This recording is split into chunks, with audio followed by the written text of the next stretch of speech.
Our fourth and final inductee tonight is one of the great bright lights in the bench and bar. She is someone that I think everyone feels like they know well, and we're absolutely thrilled she's with us here today, Justice Noma Gurich.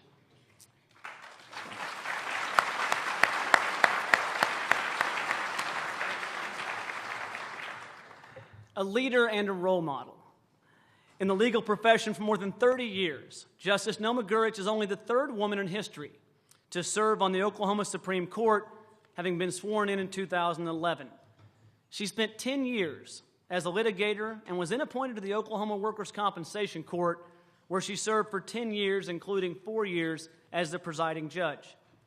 She was later appointed and elected to serve as the district judge in Oklahoma County, where she served for 12 and a half years, including 2 as presiding judge. She is past president and master member of the William J. Holloway American Inn of Court and serves on the Oklahoma County Criminal Justice Task Force. She has numerous distinctions and awards, including being a member of the Order of the Coif, and was 2011 Judge of the Year as elected by the Oklahoma chapter of the American Board of Trial Advocates. She now also serves on the College of Law Board of Visitors.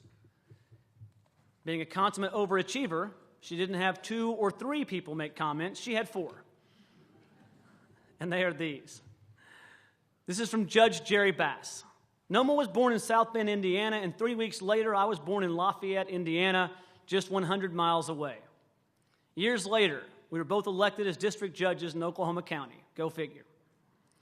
I've never known a person more capable of rising to any challenge, whether as presiding judge of the Workers' Compensation and then Oklahoma County District Courts, Supreme Court Justice, or raising her 2 teenage nieces after the tragic deaths of her sister and brother-in-law. She constantly volunteers to help the poor and those less fortunate. When she doesn't have any more to give, she gives again. For years, I've said, if I were a little more like Noma, the world would be a better place to live.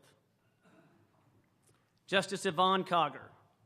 I am so happy to have Noma Gurich as my cistern and colleague on the Oklahoma Supreme Court. She sees what needs to be done, and she does it. She has incredible drive and energy. You cannot outwork or outtalk her. Her community is the world. She is as enthusiastic about participating in missionary trips to Russia as she is lining up programs for the Holloway Inn of Court. She is an avid member of the Kiwanis and always works in the booth at the Festival of the Arts. However, I've advised her that as a justice, she probably shouldn't work as a cashier. She probably should work as a cashier rather than serving in the beer stand. It's a better line as written. Anything she does with all of her heart and mind. And she does it to the best of her unbridled ability, so help me God. The next is George S. Corbin, Jr. of the Corbin Hampton Law Firm. Noma was an exceptional trial lawyer. She was even better as a trial judge, smart, hardworking, fair, everything a lawyer and his or her clients want in a judge. In her first hotly contested judicial election campaign in 1998, Noma was a whirlwind of activity, speaking at just about every newspaper, church, school, union, voter group, and civic club in Oklahoma City. She won, and no one ever ran against her after that. Noma Gurich is truly a remarkable person, both professionally and personally, and we really do miss her down at the Oklahoma County Courthouse. U.S. Magistrate Judge Kimberly West. She has a penchant for getting whatever is asked of her done and done well. This quality extends to many aspects of her life, whether it be the creation of the better pancake, the finer points of law, or the current state of the Sooner football team. Noma has an opinion, and it will be doggedly defended.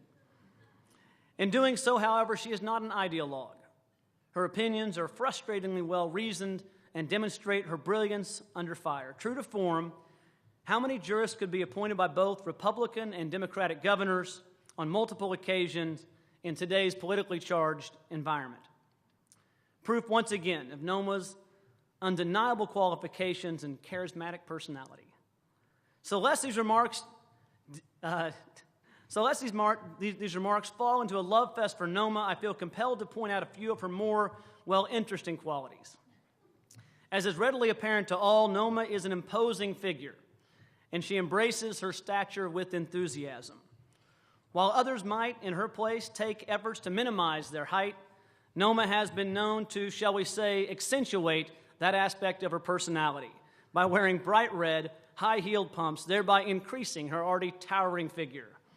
She has a tendency to stand out in a crowd, and her choice of outfit sometimes accentuates these characteristics. To know Noma is to appreciate her tastes. Her integrity, strength, qualification, and intelligence are all a credit to the legal community and to the College of Law. This is an honor very well deserved. Justice, please come forward.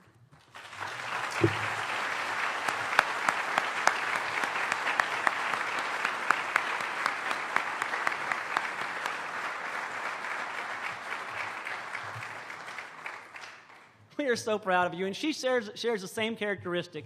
Every time we need her, she is there. She has helped welcome the 1Ls into convocation with her speeches. She took mentoring as though it were her new second job, and has been in the law school nonstop since then. You walk by the law library, she's hanging out there waiting for her students to mentor. She truly is a whirlwind of energy, activity, and an inspiration in every aspect of her life. So thank you so much. And the student introducing her is Mallory Irwinski. Mallory is a 3L. She is editor-in-chief of the American Indian Law Review, of which Noma was a member in law school, is a scoring director for the Board of Advocates, member of the Dean's Honor Roll every single semester, and the recipient of the Frank C. Love Memorial Scholarship. Thank you, Mallory.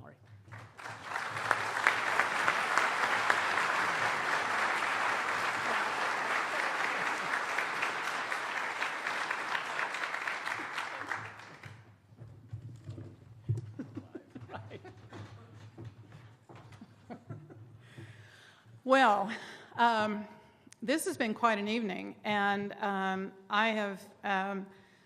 it's hard to come up with something to say after listening to the wonderful stories and accomplishments of the other honorees tonight. I feel sort of pale in comparison, although I have on blue, okay? But I think the story here tonight is that, including me, all of us found an opportunity at the University of Oklahoma College of Law. We went different directions with it, as you have heard. As Jerry Bass mentioned, I'm originally from Indiana, but my mother was from Oklahoma. And there was a point in my life where I was finishing undergraduate school. I had never met a lawyer till I went to college. One of my professors was a lawyer who was pre-law advisor, and he is the one who said, you need to go to law school. And that was really kind of remarkable coming from my background. I'm the first college graduate in my family, my immediate family, and we hadn't had a lawyer in the family tree for many, many generations. So, but, after spending some time at Indiana State and listening to all of the law school pre-law classes, I really got interested in it, but I really wasn't sure where I wanted to go. And in those days, we didn't borrow money. My family didn't have credit cards. I mean, it wasn't an option. So the issue became, where am I going to go? And I applied to Indiana University, and then I wanted to do something different. And I had come to Oklahoma as a child many times, and as a younger adult. And all of a sudden, it just dawned on me, why don't I go to Oklahoma? I have never been to OU Law School until I started my first day of law school. I knew nothing about what the admission standards were. This was in the 70s. It wasn't nearly as much information as now. It's nothing online. I'm telling you, this is all pieces of paper, And I applied, and I had no idea, but the minute I sent in the application, I had this sense, I'm going to Oklahoma, which then I started thinking, oh no, what have I done? But I got admitted. And I showed up in Norman, Oklahoma. I had some cousins, and my grandmother was still alive at the time. I had an aunt and uncle that lived here. Fortunately, my cousin Mickey had just conveniently married a lawyer about a year before I got to OU Law School. And so I did find my first summer job at the highway department. Floyd was general counsel. But, I mean, I really didn't know anything about law school. I really didn't have any idea how it was going to turn out. But the people I met here were amazing. When I got here, David Bourne was governor. Cleta Deathridge and Denise Bodie were Democrats.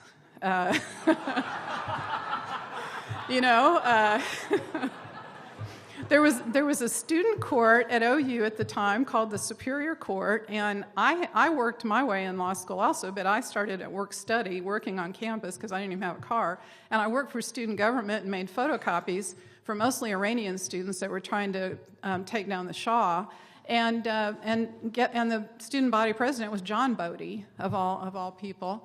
And he appointed me to the Superior Court. And so I said, this started my lifetime, my love of the judiciary, my first appointment. I've had many since. But I think the story here is maximizing your opportunities. I mean, that's what you really don't understand when you were in law school. You don't understand what opportunities are out there, and you don't understand how you're going to take advantage of them. But, do things, stretch yourself. And I think that's been my career. I have absolutely lived my dream. I had the dream career. I love being a judge from the first appointment to the last appointment. I have been so blessed to be able to serve with so many great jurists, and many of them are here tonight, and I cannot thank them enough for all the support and help they've been in my career. All of the attorneys that have stood up and stood by me in appointments and in election and whenever I needed anything. It was mentioned that my sister had passed away, and my husband and I ended up with 2 teenage nieces, and when we needed help, I turned to people in this room. My best friend Susan. I mean, my family, my mother-in-law, my sister-in-law, my niece, everybody, they stood up and they helped you. And that's the great thing about being in Oklahoma. People like you. If you're one of them, you are family. You mentioned that, Mr. Burgess. This room is a family. People really do care, and people in the legal community care more than anybody else. So I cannot thank you enough for this honor. I never dreamed that this would all happen to me. I really never did. But it is a dream, and I'm living it. And I cannot tell you how much I appreciate everything that you've done, President Board, and everything you've done, Dean Harris, and what this school has done for me and in my life. And I can never thank you enough, but I will thank you many more times, and I'll also continue to give you a lot of crap about other stuff. But anyway, thank you tonight. I appreciate you're all still here. It's late. You've had all of these great things to hear about, but thank you again. Thank you, OU. Go Sooners.